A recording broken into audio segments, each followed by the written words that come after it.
Hello artist, क्या आप beginner हो? देखो, अगर कोई एक्सपर्ट है, एक एक्सपर्ट आर्टिस्ट है, तो खैर उनकी ड्यूटी तो बिगनर्स को सिखाने की हो जाती है। लेकिन अगर आप एक बिगनर हो तो फिर आप सही प्लेटफॉर्म पे हो।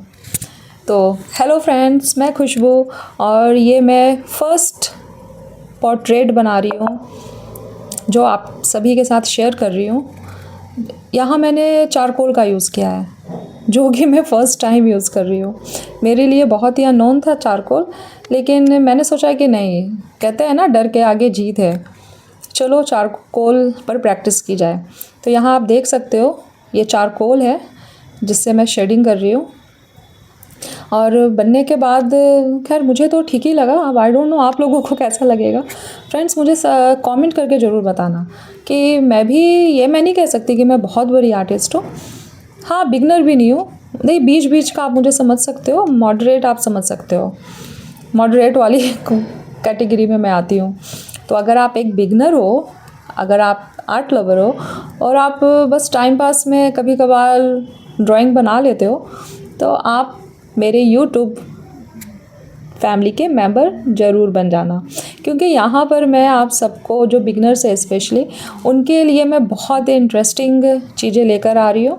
यहाँ मैं पार्ट वाइज पार्ट आप सभी को सिखाऊंगी। नोज़, ईयर, आइज़, किस तरीके से आप अपने आर्ट स्किल को इम्प्रूव कर सकते हो और ऑब्जेक्ट्स आप किस तरीके से बना सकते हो। क्योंकि फ्रेंड्स, यहाँ मैं आपको एक छोटा सा एग्जांपल्स दूंगी कि आपकी शेडिंग अगर बहुत अच्छी है, आप परफेक्ट शेडिंग करते हो, लेकिन आपका ऑब्जेक्ट ने ही परफेक्ट शेप नहीं लिया हुआ है, यानी आप देखने से टेढ़ा मेढ़ा है या फिर कुछ भी उतना मज़ा नहीं आ रहा है, परफेक्ट नहीं लग रहा है उसकी आउटलाइनिंग, तो फिर आप कितने भी अच्छे शेड करोगे ना, तो फिर वो लुक नहीं आ पाएगा। तो ड्राइंग के लिए सबसे पहला रूल कि आपकी आउटलाइन परफेक्ट होनी चाहिए। तो यहाँ मैंने ग्रिड मेथड का यूज़ किया है।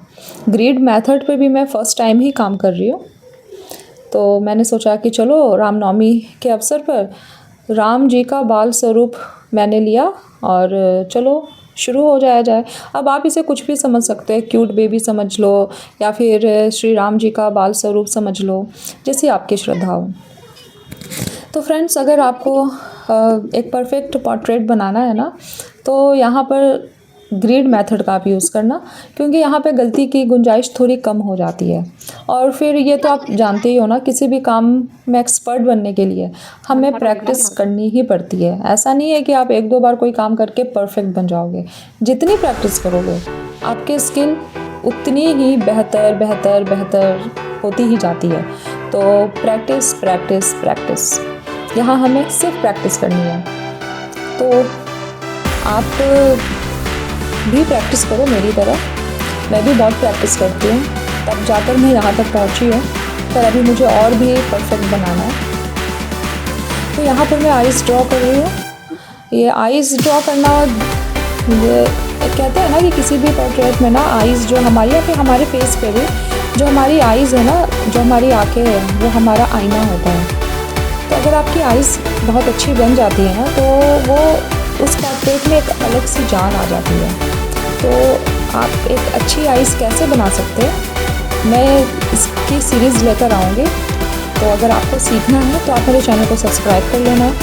यहाँ आपको बिल्कुल फ्री बहुत कुछ सीखने को मिलने वाला है। या फिर आपके छोटे भाई बहन हैं तो आप उनके साथ भी इसे शेयर कर सकते हो।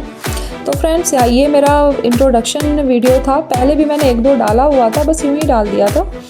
लेकिन ये एक जो प्रोफेशनल तरीके का आप जो कह सकते हो ना, वो समझकर आप मतलब एक एज अ प्रोफेशनल, ये मैंने फर्स्ट ही, आप मेरा समझना, इस वीडियो को मैंने अपलोड किया है। तो ये एक इंट्रोडक्शन वीडियो है, तो इसलिए मैं यहाँ पे बहुत ज़्यादा डिस्कस नहीं करूँगी।